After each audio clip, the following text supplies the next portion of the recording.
कभी सोचा है कि हमारी रसोई की गैस या गाड़ी का पेट्रोल ये सब आता कहाँ से है? हो सकता है कि ये यूएई के किसी कुएं से हो या शायद रूस के पास समुद्र के नीचे से। और हम तक पहुंचने से पहले हजारों किलोमीटर का सफर।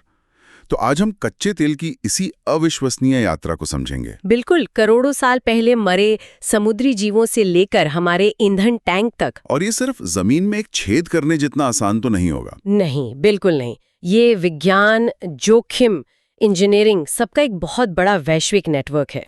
इसे समझने के लिए हम इसे 3 हिस्सों में बांट सकते हैं: अपस्ट्रीम, मिडस्ट्रीम और डाउनस्ट्रीम। तो चलिए कहानी की शुरुआत से शुरू करते हैं। करोड़ों साल पहले ये तेल आखिर बनता कैसे है? क्या इसका डायनासोर से कोई लेना देना है? हाँ, ये एक बहुत ही आम गलतफहमी है। अच्छा। जी, इसका डायनासोर से कोई लेना देना नहीं है। इसकी शुरुआत हुई समुद्र में रहने वाले बहुत छोटे-छोटे पौधों और जीवों से। प्लैंकटन। बिल्कुल, प्लैंकटन। जब वो मरे तो उनके अवशेष समुद्र की तलहटी में जमा हो गए। और वहां ऑक्सीजन की कमी थी तो वो पूरी तरह सड़े नहीं, मतलब एक तरह से संरक्षित हो गए। बिल्कुल सही कहा। फिर उन पर मिट्टी और रेत की परतें चढ़ती गईं। और दबाव और गर्मी? लाखों सालों के दबाव और गर्मी से वो जैविक पदार्थ पहले एक मोम जैसे पदार्थ में बदला, जिसे कैरोजिन कहते हैं। कैरोजन। और फिर जब तापमान सही मिला, लगभग 60 से 150 डिग्री सेल्सियस के बीच, जिसे हम ऑयल विंडो कहते हैं, तब जाकर वो कच्चा तेल और गैस बना। और एक बार बन जाने के बाद ये एक जगह रुकता नहीं होगा? नहीं, बिल्कुल नहीं। हल्का होने के कारण ये चट्टानों के छिद्रों से ऊपर की ओर रिसता है। माइग्रेशन। जी, माइग्रेशन। और ये तब तक ऊपर आता रहता है जब तक ये एक अभेद्य चट्टान यानी कैप रॉक के नीचे फंस न जाए। और वहीं बन जाता है तेल का भंडार। वहीं। लेकिन कंपनियां इन्हें ढूंढती कैसे हैं? ये तो सच में भूसे के ढेर में सुई ढूंढने जैसा ही होगा। ये अपस्ट्रीम सेक्टर का सबसे बड़ा, कह सकते हैं, जुआ है। जुआ। हाँ, टीमें पहले भूकंपीय सर्वेक्षण करती हैं, मतलब जमीन के नीचे ध्वनि तरंगे भेजकर एक 3D नक्शा बनाया जाता है। और अगर उस नक्शे में कुछ उम्मीद दिखी तो तब जाकर एक खोजपूर्ण कुआं खोदा जाता है। और यहाँ सफलता की दर सिर्फ 30% के आसपास है। क्या सिर्फ 30%? मतलब 10 में से 7 कुएं सूखे निकलते हैं। जी हाँ। ये तो बहुत बड़ा जोखिम है। मतलब पूरे उद्योग की नींव ही इतने बड़े जोखिम पर टिकी है। बिल्कुल, इसीलिए जब कोई कुआं सफल होता है तो वो बहुत बहुत कीमती होता है। ठीक है, तो करोड़ों साल के इंतजार और एक बड़े जुए के बाद आखिरकार हमें तेल मिल गया। पर अब इसे बाहर निकालकर हम तक पहुंचाना है।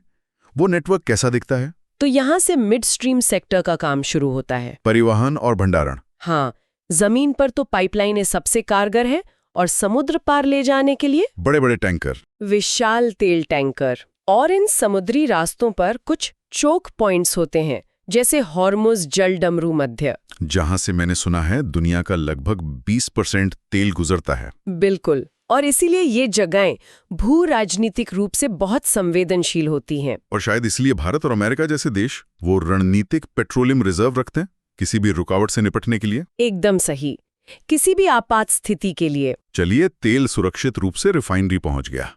अब इस काले काले बदबूदार तरल का क्या होता है? अब आती है डाउनस्ट्रीम सेक्टर की बारी।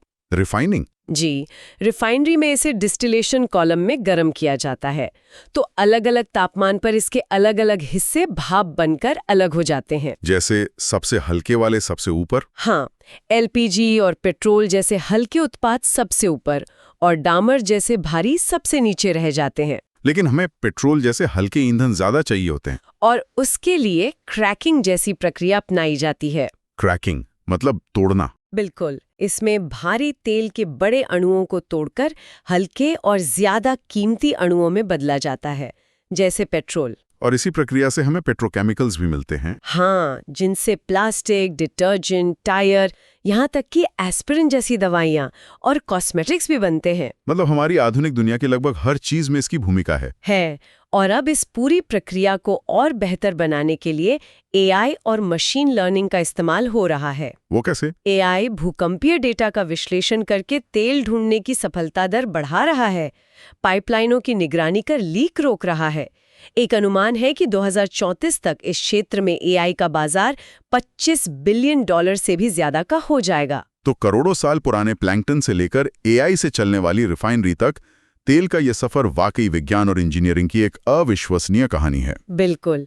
और अंत में सोचने के लिए एक विचार छोड़ जाती हूँ। बताइए। तेल के इस विशाल नेटवर्क ने हमारी दुनिया को आकार दिया है।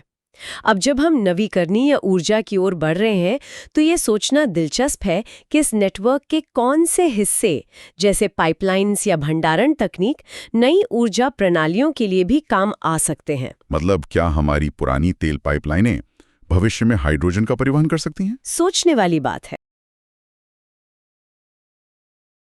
म्यूचुअल फंड निवेश बाजार जोखिमों के अधीन है। योजना से जुड़े सभी दस्तावेजों को ध्यान से पढ़ें।